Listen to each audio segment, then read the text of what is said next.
Hey guys, so let's talk about Dane Whitman. And if you thought the same thing as me when Kit Harrington was cast as Dane Whitman, I had to wonder, is Kit Harrington ever going to get away from being a medieval person? Because if you didn't know, Dane Whitman's alias is the Black Knight. So Dane actually comes through a good Black Knight and a bad Black Knight. The good Black Knight being Sir Percy, who fought alongside King Arthur in the medieval times. The bad version of the Black Knight is his uncle Nathaniel Garrett, who actually fought against Iron Man, so there is some bad blood between the Avengers and the Black Knight.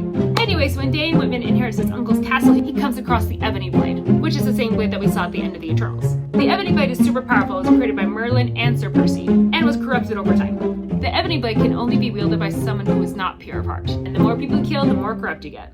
But it also keeps you basically immortal. The Ebony Sword does cause a lot of problems for Dane through the comics. In fact, Dracula steals it at one point and replaces the sword with a phony one. So anyway, how are the Avengers, King, and Dane all related? Here it is. So when Dane inherits the Ebony Blade, he decides to join a group of villains called the Masters of Evil.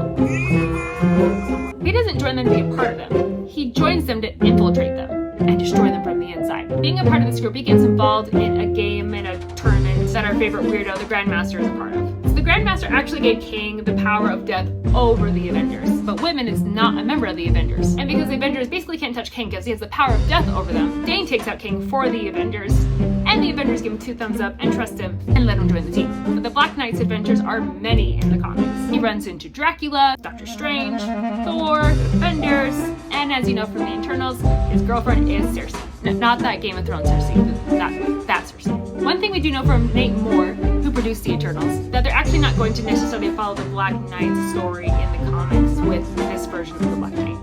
But he did mention this is something that they will play with. And Kit Harrington, like the rest of many people involved in Marvel, doesn't know the future of what Dane will be within the MCU. Even though Dane's character was very small in the Eternals, Black Knight seems to dabble in a lot of people's lives quite a bit. There's just a lot that can be done with the Black Knight. And 2 more fun facts before you go. We actually do see Sir Percy's Black Knight armor in Spider-Man Far From Home.